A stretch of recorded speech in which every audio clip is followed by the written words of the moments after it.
दोस्तों, धीरेन्द्र कृष्ण शास्त्री, जिन्हें बागेश्वर धाम सरकार या महाराज के नाम से भी जाना जाता है, भारत के मध्य प्रदेश के छतरपुर जिले में एक धार्मिक तीर्थ स्थल बागेश्वर धाम सरकार के पीठाधीश हैं। वह छतरपुर के बागेश्वर धाम में कथा वाचन करते हैं। हालांकि उन पर लोगों को बरगलाने के लिए मानसिकता का इस्तेमाल करने के आरोप लगते रहे हैं। उनका जन्म 4 जुलाई 1996 को छतरपुर जिले के गढ़ा गांव में एक गर्ग ब्राह्मण परिवार में हुआ था। धीरेन्द्र कृष्ण शास्त्री गर्ग का बचपन उनके ही गांव में बीता है और वह एक गरीब परिवार से ताल्लुक रखते हैं। उन्होंने अपनी प्रारंभिक शिक्षा गांव के ही सरकारी स्कूल से प्राप्त की थी और अपने बचपन में आसपास के गांवों में वेदांत मांगकर, रामचरितमानस और सत्यनारायण कथा सुनाकर जीविकोपार्जन करते थे। वर्तमान में वह अविवाहित हैं, परंतु शीघ्र ही विवाह करने का विचार कर रही हैं। उन्होंने ये भी बताया कि जया किशोरी उनकी बहन हैं तथा उनके और जया किशोरी के विवाह की खबर अफवाह मात्र है। धीरेन्द्र कृष्ण शास्त्री का जन्म और पालन पोषण एक हिंदू गर्ग ब्राह्मण परिवार में हुआ, जहां उनके पिता एक पुजारी के रूप में काम करते थे। कथित तौर पर धीरेन्द्र शास्त्री जी को भगवान हनुमान ने बागेश्वर धाम सरकार के पीठाधीश्वर बनने और समाज सेवा के लिए काम करने का निर्देश दिया था। उनके अनुसार ना ही वो किसी देवता के अवतार हैं और ना ही वो कोई तांत्रिक हैं। वो तो मात्र एक साधारण मानव हैं, जिनके पास हनुमान जी और सन्यासी बाबा के आशीर्वाद से सिद्धियां प्राप्त हैं। वे इन शक्तियों को जनकल्याण और मानव सेवा हितार्थ काम में लेते हैं और उनकी मानसिक शारीरिक समस्याओं का निदान करते हैं। और पंडित धीरेन्द्र जी शास्त्री के द्वारा बागेश्वर धाम की सेवा 3 पीढ़ियों से की जा रही है। धाम में शास्त्री जी एक दिव्य दरबार का आयोजन करते हैं, जहां ऐसा माना जाता है कि वह अपनी दैवीय शक्तियों से लोगों की सभी शारीरिक, मानसिक, आर्थिक और सामाजिक पीड़ाओं को ठीक करते हैं, जो उन्हें दादा गुरु जी से मिली थी।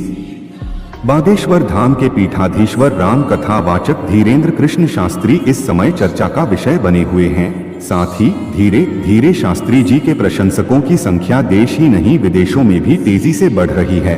वहीं धीरेन्द्र कृष्ण शास्त्री धीरे धीरे भारत के अलग अलग शहरों में अपना दरबार लगाने लगे हैं और महाराष्ट्र के उप मुख्यमंत्री और रामायण में श्री राम का किरदार निभाने वाले अरुण गोविल जी जैसे अभिनेता भी दरबार में हाजिरी लगा चुके हैं। धीरेन्द्र कृष्ण शास्त्री हर साल गरीब कन्याओं का विवाह भी कराते हैं। वहीं अभी हाल फिलहाल में पीठाधीश्वर धीरेन्द्र कृष्ण शास्त्री का एक वीडियो सोशल मीडिया पर वायरल हो रहा है, जिसमें वह बता रहे हैं कि वह अपने पैर भक्तों से क्यों नहीं छुबाते हैं। आइए जानते हैं। बागेश्वर धाम के पीठाधीश्वर धीरेन्द्र कृष्ण शास्त्री जी ने बताया कि हमसे बहुत लोग पूछते हैं कि आप प्रणाम क्यों नहीं करवाते हैं, स्पर्श क्यों नहीं करवाते हैं। उन्होंने कहा कि इसके 2 कारण हैं। पहला कारण, हमारे पास बालाजी का मुकद्दर रहता है, इसलिए दूर से ही राम राम और मुकद्दर हमारी साधना है और हमारा नियम है, इसलिए स्पर्श करने से हमारी साधना भंग हो सकती है, शरीर पर प्रभाव पड़ सकता है और साथ ही हमारे गुरुदेव का हमें एक आदेश और उपदेश है। दूसरा कारण, धीरेन्द्र कृष्ण शास्त्री जी ने बताया कि आप लोगों को प्रणाम करना नहीं आता है, क्योंकि आप लोग घुटनों को छूते हैं। क्या घुटनों में आशीर्वाद है? मतलब आप मिसकॉल सी मारते हैं। उन्होंने आगे कहा कि पैर छूने का ढंग नहीं आता है। वहीं अभी कुछ दिन पहले एक चैनल में संत धीरेन्द्र जी ने बताया कि विज्ञान का जहां से अंत होता है, आध्यात्म वहां से शुरू होता है। हम निरंतर मानव सेवा कर रहे हैं। साथ ही किस व्यक्ति से कौन सा कार्य कराना है, ये ईश्वर तय करते हैं।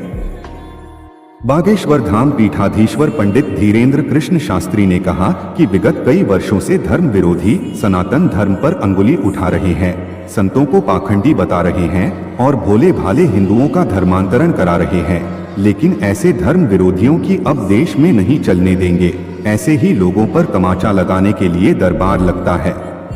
बागेश्वर धाम पीठाधीश्वर एक दिव्य दरबार में लोगों को संबोधित कर रहे थे। उन्होंने कहा कि इसका उद्देश्य भोली भाली जनता को अंधविश्वास, झाड़ फूंक, भूत पिचाश के चक्कर से निकालकर सनातन धर्म की सच्चाई से अवगत कराना है। दोस्तों, अगर आपको यह जानकारी अच्छी लगी हो तो आप हमारे चैनल आकाशवाणी द मैसेज को सब्सक्राइब कर ले और कमेंट में जय बालाजी महाराज अवश्य लिखें। अब हम आपसे आज्ञा चाहते हैं।